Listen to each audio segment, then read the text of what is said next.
And welcome back. We have another panel here, so I got to do quick introductions. I'm Jose Otero. Brian Altano's here. What's up? Parrish Schneider's here. Hello. And special guest, David GrandPooBear Hunt is here. Aw, Pooh. Oh, how's it going, guys? Nice Hey, to be man. here. It's great to have you on, man. Yeah, Thanks for coming. So what should we call you? Pooh, David, Pooh, whatever, GrandPoo. Okay. That sounds weirder though. Yeah, Yeah, just Pooh. GPB, whatever works for you guys. So Very for nice. folks who don't know David is a speedrunner. Yes, sir. Who both on Twitch and your work is also on YouTube. Yes, sir. You have a few claims to fame. One being that you beat Cape Escape. Yes. Which is a nefariously brutal Super Mario Maker level made by none other than the internet's Panga Panga, excuse me. Known for some of the most devious stuff you'll ever see in Mario Maker, I think, right? That's fair. He's probably the top dog as far as ridiculous levels are concerned. And you yeah. beat it in less than 2 weeks. Yes, I was the first one to beat it. Hold on a second. Less than 2 weeks. Well, okay, and that sounds like a long time. Actually, it took me 40 total hours of gameplay, including God. practice, and that's not even the longest level that ever. I played another one for 100 hours actually, but this one is the one that got me the most popular. I was the first one to beat it. I was the only one to beat it for like a month and a half, and Take that. and it was it was a claim to fame. When I beat it, I never thought it would be a big deal. Honestly, Sure. I just thought it was just another all right, level done. But why would you do something like that? I mean, I'm like, do you have this gene that makes you like impervious to repetition? Yeah, you know what? I'm very patient. I am very patient, and I do have a desire to if it's easy, I don't necessarily. It's not as fun for me. I definitely am someone who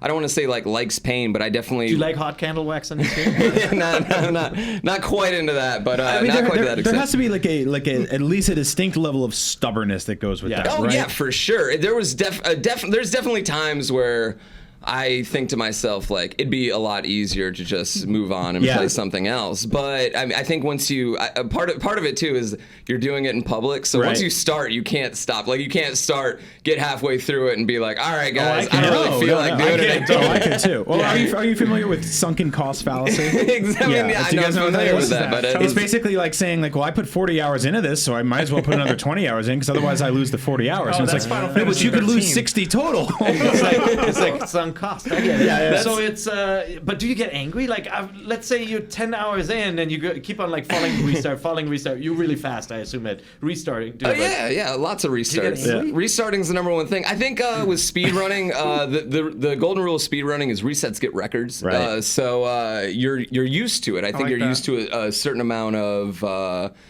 repetition or frustration or failure. I mean, I guess just failure in general. I think you're always trying to achieve the perfect run. Mm-hmm. In Mario Maker, kind of the perfect run. In speedrunning, you're talking about a whole game. Well, in Mario Maker, basically, these whole games are boiled down in these one ridiculous level, and the resets are just part of it. I don't know. It's just part of it. It's just you don't. You gotta put that on a shirt. Resets get records. That's a good. That's Yeah, a no, really totally. good slogan. If I made that up, I would totally get that. But I totally stole that So from. is that a little easier to digest than say speedrunning an entire Mario game? Well, can you focus on one level? I know there's nothing easy about any of I think this. it's easier to digest because each in Mario Maker you're only a minute away. Right. You're always only a minute away. and like other great things in life, you're only a minute away. Yep. And it's I think that makes the resets a lot easier because even if you get to the very end, and trust me, most of these levels, you get to the very end and mess up at the end more times than not.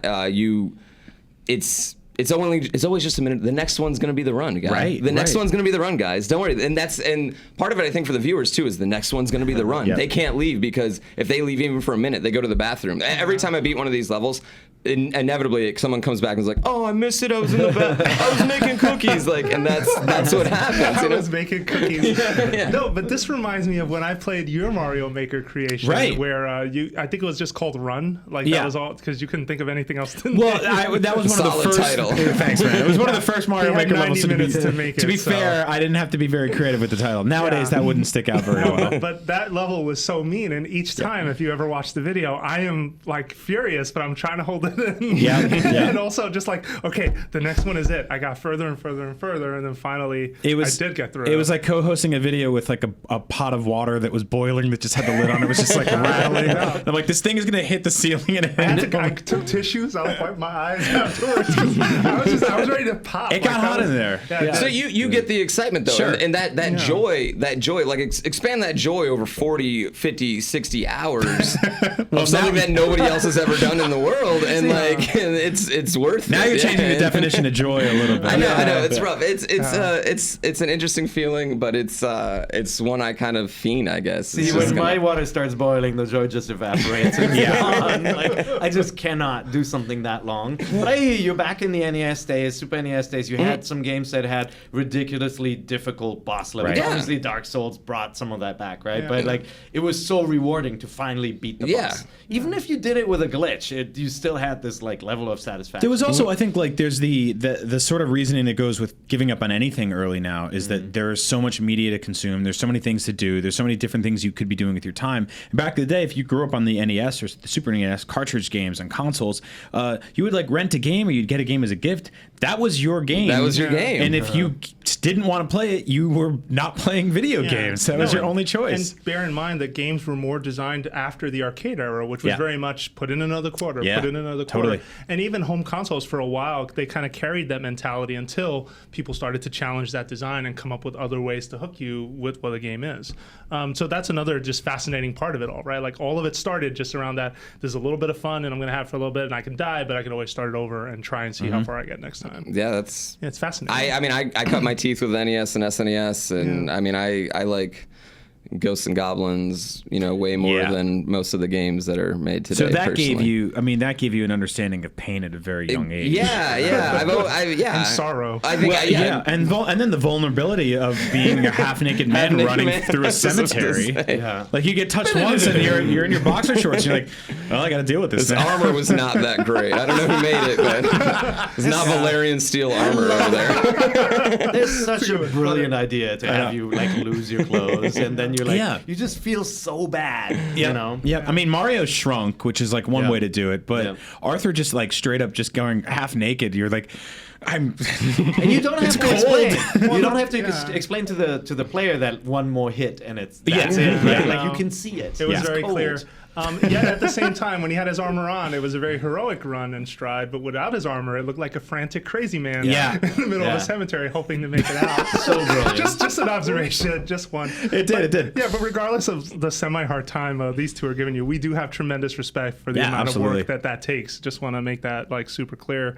It's crazy too. I mean, it's kind of insane. You guys feel free to mock it all you want. No, it's totally. We're just saying we can't do that. No, it takes a certain amount of OCD, I guess I would say too, for sure. It definitely takes that. And is it a job now for you? Is it part time? It's 90% of my working time. I still have other gigs I do. I announce things for a living. I talk on microphones for a living. So I still occasionally take those gigs, but I'm much more focused on Twitch and speedrunning and Mario. And you live in the Bay Area? I live in Northern California, in Tahoe, in the mountains. Nice. Deep in the mountains, I heard you go up there a lot, you know? Hit me up. Awesome up Hit me there. up, we'll hook you up. I love it. We go to Truckee all the time. Okay. Beautiful. I'm in South Lake. Nice. Yeah. I'm going to swing by. The party Have side. a little Mario party there. That's awesome. Well, then I understand. Like you live in the mountains and there's just bears outside, so you don't want to go outside. Exactly. So you just play Mario. I mean, I was just telling him we had our first 70-degree day yesterday. So we have no reason to go outside yet. No, you know? don't go outside. Right. Yeah. There's bears. Yeah. So then, diving back a little deeper before we talk about the other thing that sort of made you famous on the internet, which we'll get to, is talk a little bit about getting into speedrunning, if you don't mind. Like, what sort of set off that in your mind? Like, were you always into just playing a lot of games and playing them quickly? Like, what was it? No. Actually, my other favorite genre of games outside of platforming games is I like survival games. I like H1Z1. I like battle royales. I like I really gravitate to anything that's hard. I think one day I was just kind of it was last SGDQ that I watched, and I kind of had just decided, like, I want to get really, really good at a game. So I picked my favorite game of all time, Mario 3, and I just decided, like, all right, I'm going to speedrun this game.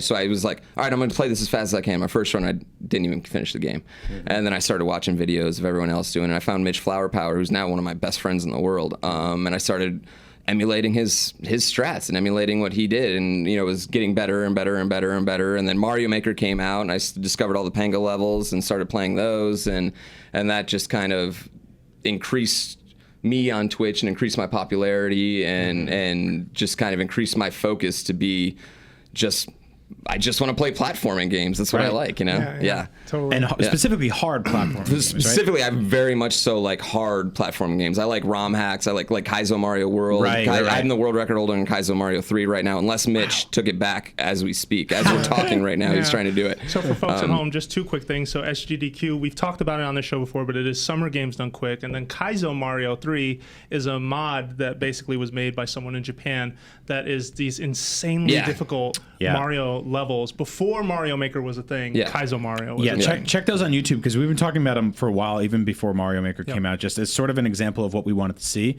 And I think when Mario Maker first happened, we didn't see a lot of stuff like that, and then it got out into the hands of the demonic public, and they started making some of the most insane, wonderful, evil levels. It was great. So if you're watching the video and you're noticing Pear look around the room every once in a while, it's because we have a fly in here, and I warned everyone that this is going to turn into that episode of Breaking Bad where a lot of bad things happen. I should have brought chopsticks. Did you ever relax on like a Sunday afternoon with like a glass of wine and like a Kirby game or something like that? Something slow paced. Kirby's one of the most popular speedrun games, actually. So it's hugely popular in the speedrun community. I had no idea. It just seemed so fluttery and slow-paced. I still do casual play. I'm casually playing through Resident Evil 2 right now. I busted out my PS1. I'm casually playing through Resident Evil 2 right now. But even then, I always find myself thinking, I can do that faster. Right. And then I'll reload a save and then try to just do it faster. And it's kind of become an obsession. I have a real struggle playing any game that has a beginning, middle, and end, and not thinking to myself, how can I optimize this? How can I make this faster? How can I do this faster? What about a brand new game? Like say something like Uncharted 4 comes out, or like there's a new Metroid Prime, a new Zelda game. It's I don't want to say a problem, but I don't want to say it affects my enjoyment, because I like to think that speedrunning increases my enjoyment of games. I like to think that. I like to claim that. But yes, I would say generally when I'm playing a game now, I definitely think about how can I do this faster? Is that glitchable? And if when you accidentally do a glitch, then it's like I'm going to spend the next 3 hours trying to recreate it. Trying to recreate it. So I mean this in the nicest way possible. But you're sort of fundamentally broken in the head when it comes to stuff like this. It's broken. You said that in the nicest way possible. I mean, it's totally. Like when however the developer wanted me to play the game, I'm wanting to circumvent that and play it a way he didn't want. I want to break it. I want to show him not that where he messed up, but like where he missed something, either missed something or his code's wrong or something. I want to make this go faster. So you're seeing the Matrix version of the game. Kind of to a point, yeah. When you get a new game and they're like unskippable cutscenes, so you just break out in a sweat. I mean, not the first playthrough, but definitely the second playthrough. Really? Oh, 100%. When you have unskippable cutscenes, like going back to RE2 on PS1, exactly. the doors. Every time a door happens, I'm just like, oh my god. That animation. Oh my god. Yeah. I never pictured it that way. So then never really like just sort of switching that off. Always like that's somehow aware. I think there are some games where I don't like. I love Link to the Past, and I refuse to ever run that game because I don't want to ever hate it. I love that game. I love doing playthroughs of it occasionally throughout the years. But I will say that every game eventually, it all comes down to how fast can you go, no matter what you're doing. So do you eventually grow to hate the games that you put 40, 50, 60 hours, hundreds of hours in? I don't hate them. I hate certain moments that they make me feel. I don't hate the games. I love the games. I hate failing. I hate, you know what? It's not the games. I think you hate you hate failing when you're good at something. Like when you know how to do something and then you just don't do it for whatever reason, you hate yourself a little bit. Right. That's the wrong thing to say. No, like I you know just what you mean. It's that disappointment that comes with a failure in execution. Exactly. It's, Like not, failure in it's, execution. it's not necessarily as sort of deep as self-loathing or anything like that, but there is that sort of constantly setting yourself up into thinking that you can accomplish something, letting yourself down, and then overcoming that yourself. It's like when Steph Curry misses a free throw. That's the feeling I get when, in games, more than like hating it. It's just like, oh, I should have done that better. You know? So as in the lead up to this show, I asked David to make us a Mario Maker level that I was going to try to play. And to take it easy on us because we're old men clearly in this room, but we're not on your level in terms of skill. But I was like, let me just see, and he hooked it up. He made me a level. He also sent me a video. He's like, this is how you'll be able to beat it, and I'm like, oh, cool. And so I load it up on my desk and get started. I must have died 100 times in the first 2 minutes. Really? But at the same time, I felt the satisfaction of, I finally got that jump right. Yeah. I finally got this part right. Now, to be fair, I still have not beat that level. I had to stop for other reasons, work-related, and I wanted to give it to some weekends to practice on it. I haven't, so I owe you an apology.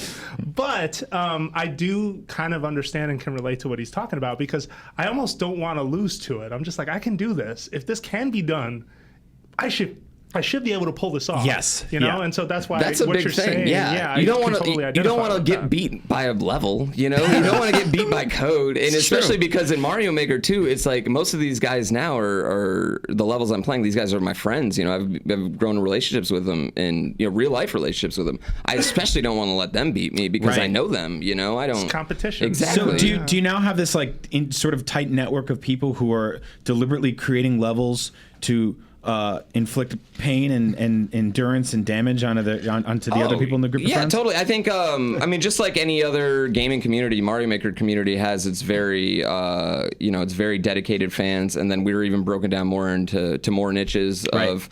People who make traditional levels and people who make puzzle levels, like one-screen puzzle levels, which are awesome, and then people who make Kaizo levels, which is kind of funny that Kaizo just means rearrange, but now it's kind of taken on like a meaning of hard. It's just it means evil, devilish, hard, trolly. I kind of really like the troll level. I like the invisible blocks when you hit it, and I think it's funny. I think it's great. I like dying like that. Yeah. One of my favorite videos on IGN was Brendan and I playing a level, and he's right at the flagpole, and I'm like, just jump for the flagpole. He's like, no, I'm going to wait till the buzzsaw passes. Then he jumps for it, and he plummets straight into a pit. And that video got watched more than I can't even tell you how many videos on the site because of that ending. Yeah. And it was something completely unplanned. It was like, oh my God, we're done. I'm not playing that level again. It's funny. It is. But now in the Mario Maker still doesn't let you organize content by the different kind of tags like Kaizo puzzle, right? It's like you still have to there's this meta game of finding the creators outside of Mario Maker in order to know what they post and where they are, right? It's actually kind of funny you said that because I'm actually part of a group,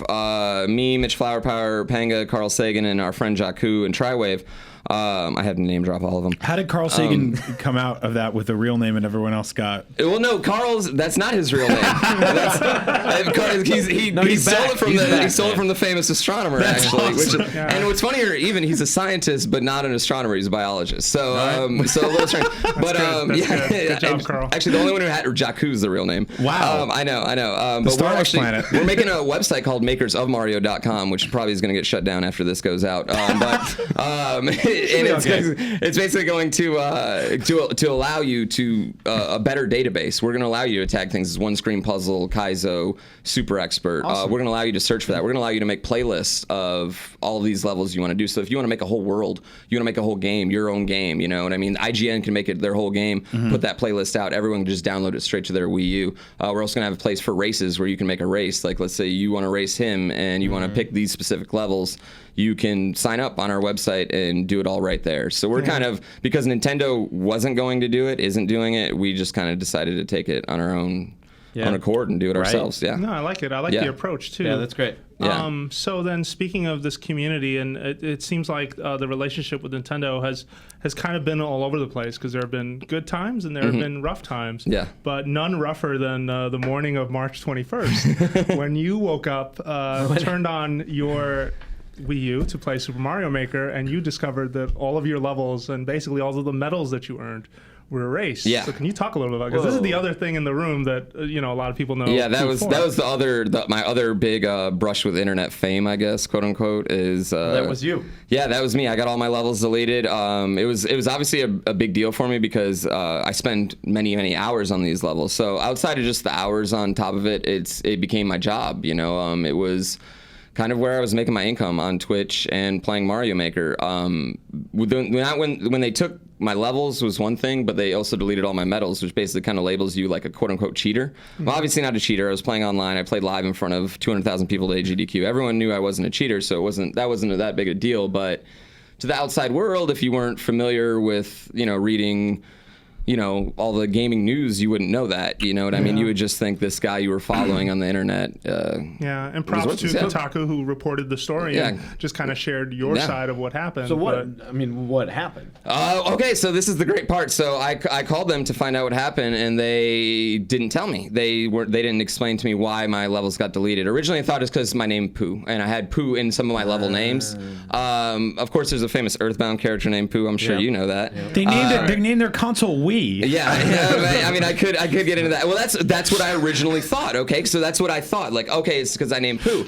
But I also had like 3 or 4 levels. Like Save the Yoshis was one of my levels named. Then I named one of mine Oopa Eelip because it went left. All my levels were called Pile of Pooh because they went right, and then Oopa Eelip went left.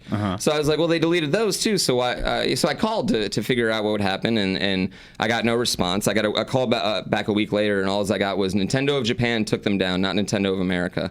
That's helpful. We don't and we don't know why. We don't have any other reasons, but we can tell you that they're going to implement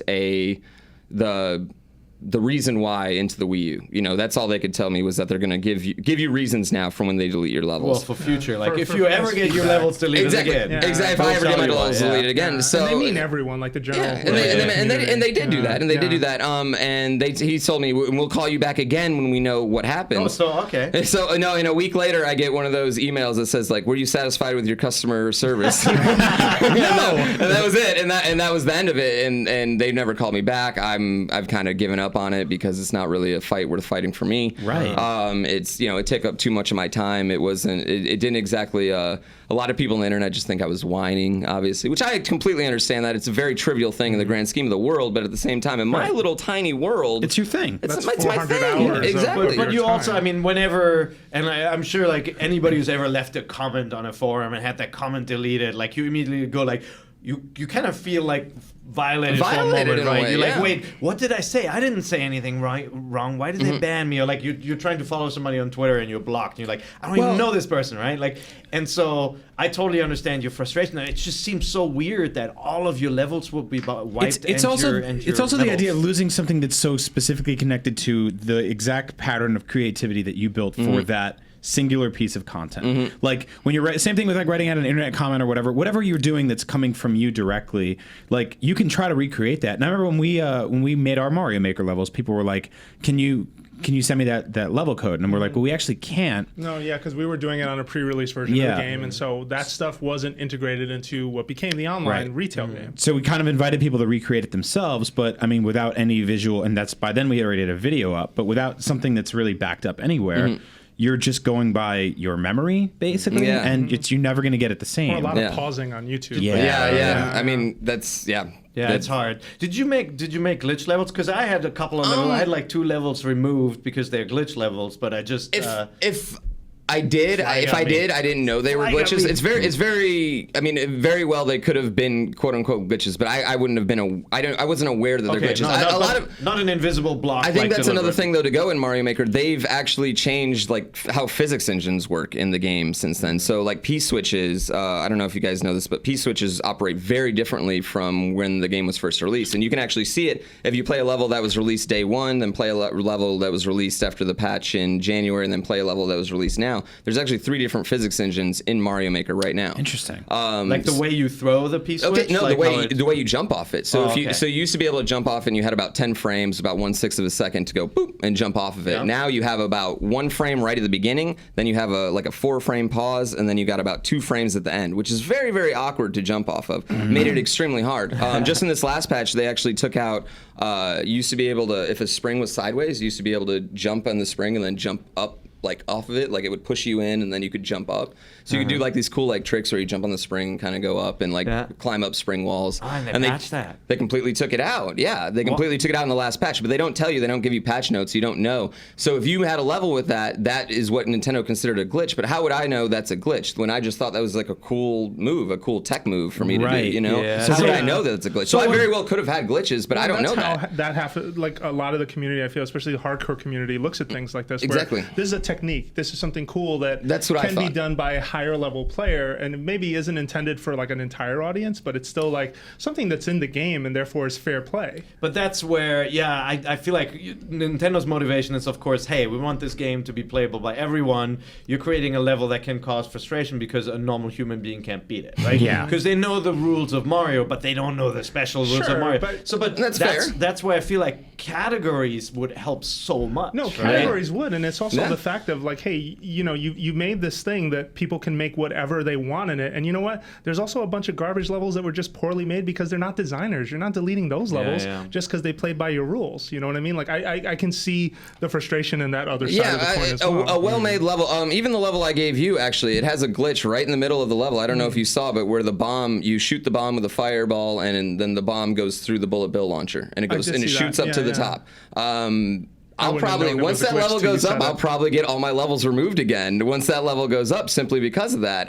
Right now, it's waiting for you to beat it before it's ever going to go up. Yeah, that was the plan. But it's, there's a strong chance that that's going to get all my levels deleted again. It's so simple. It's such a little thing. It's not my fault that I discovered it. I think it's cool. I don't want to take it out because it's cool. Like, you know, it's not my. That's not my fault that you. I don't like being punished for your code or me unintentionally using your code. But maybe you weren't, right? Like, we don't know whether it was a mistake. I don't know. But maybe I can see companies sometimes taking steps like that. If you're like vocally against Nintendo outside of the application, or vocally against the developer. Some developers take that very personally and will like boot you from the game or will ban you from the service and stuff.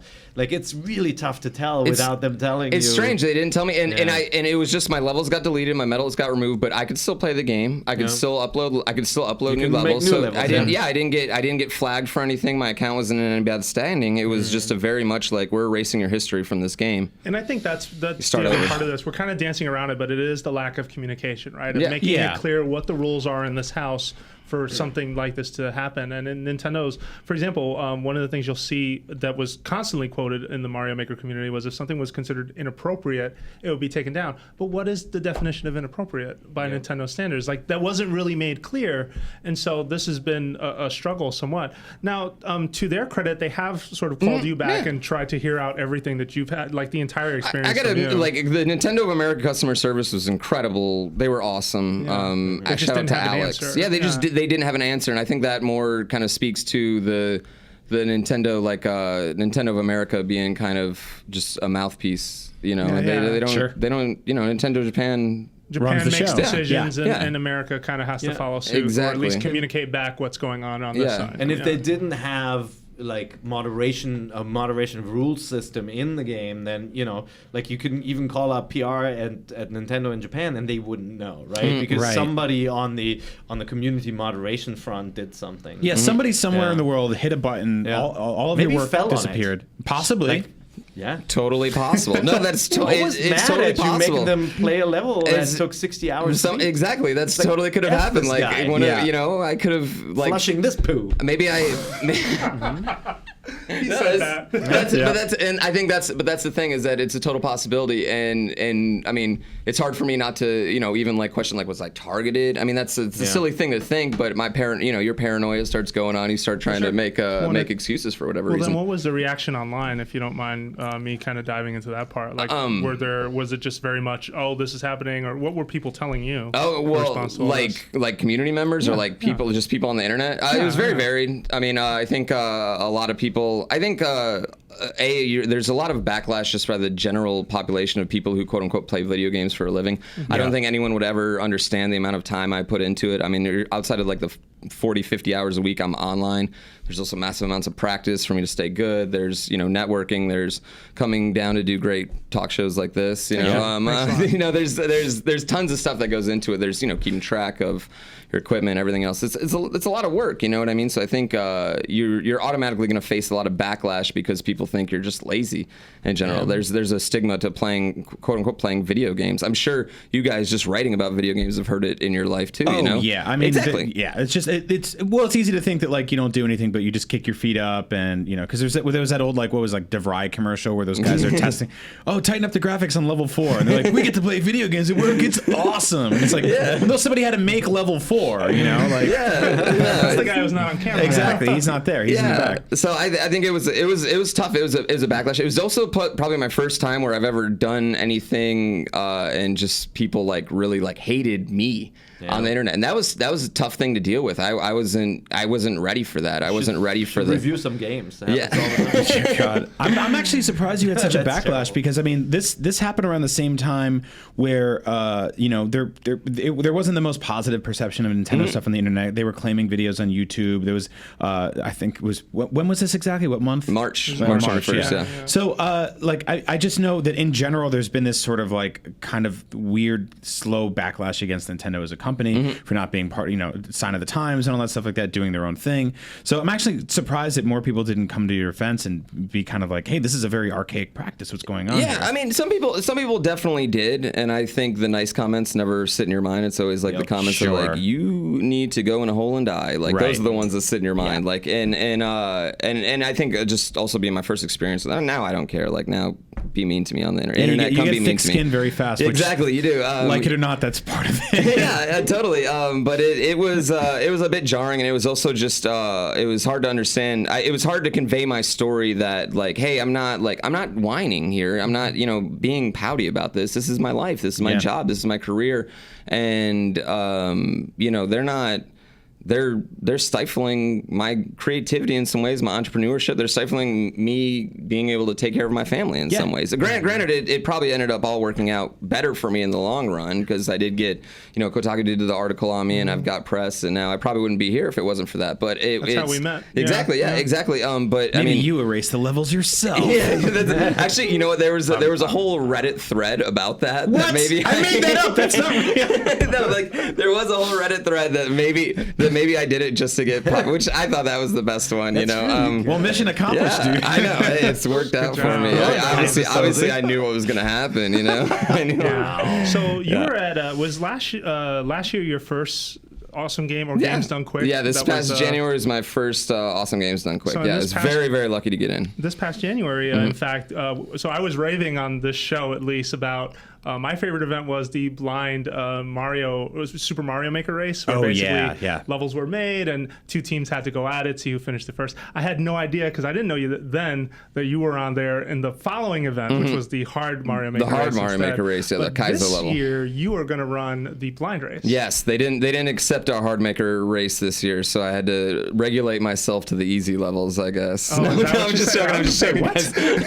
No, I'm really excited. I'm super happy. I love doing these events. This will be my 4th marathon this year. Actually, I love doing these events. It's great. You raise a ton of money for charity, which is awesome. You get to, hang out with tons of other nerds just like you who also are obsessive compulsive about playing video games very fast. You learn a ton. At that, right? Talented, super talented. It's a really cool, awesome event. If anybody ever gets a chance to go to a speedrunning event or a GDQ, go. Because it's really, really fun. It's 7 worth days. Seeing live. 24 hours a day, 7 days of stuff going on. There's at any given time, outside of just the main runs going on, there's side events and side races and just gambling on video games, which I love because as we're all watching and documenting, covering here at IGN the sort of the rise of esports, I'm sitting there being like, well, this is fascinating to me, but it's somebody who's not super connected to the fighting game community or doesn't understand Dota. I see stuff like this and I'm like, that's my style. That's it for me right there. I love that kind of stuff. See, I'm the same way. I totally am not into esports, but I'm obsessed with speedrunning and I could watch. I mean, I don't like every game. I don't like watching every game, but there's certain games where I will sit down and watch that speed run no matter who's doing it because it's just so cool. And I think the other cool thing about speedrunning is you're never going to see a game broken more than that. You're never going to see someone like Half-Life 2, which is a very popular game. Like in the speedrun, they just fly everywhere. They basically just bounce on a block and just fly all around the map and manipulating physics. And it's so cool to see because they don't do anything that's intended, and it's really fun. I mean, I always stop and no matter what I'm doing, I stop and watch Super Mario 64 speedruns because they're just the race. The Mario 64 race, which is becoming a staple in GDQ, which I love. Yeah, it's a combination between like The Matrix and Jackie Chan and just breaking through walls and showing up. Every time I watched, I remember spending. I think there's not a star right there. I know. There's not. And I'm like, how did you do that? But I remember playing the clock tower level, and just it taking me 3.5 hours to get to the top, and then he falls. He's like, "Wow!" You saw it all the way over. And I watch someone play it now, and they're just quadruple jumping up to the top in half a second. I'm like, this is so damn cool. Yeah, they get all 120 stars in an hour and a half. It's awesome. It's awesome. Yeah, it's insane. I mean, counting the cutscenes just coming in and out. I know. Yeah, it's totally. Yeah, it's really cool. So if you're listening and you're interested in Summer Games Done Quick, this is actually happening this year at the Hilton Minneapolis downtown. I think they're still taking registration, but this is happening from July 3rd to July 10th, 2016, obviously. The charity this year is Doctors Without Borders. That's also a big deal. You should check this out if you have not. We've talked about it on the show before, and it is good. It is damn good. It's fun. You need to check that out.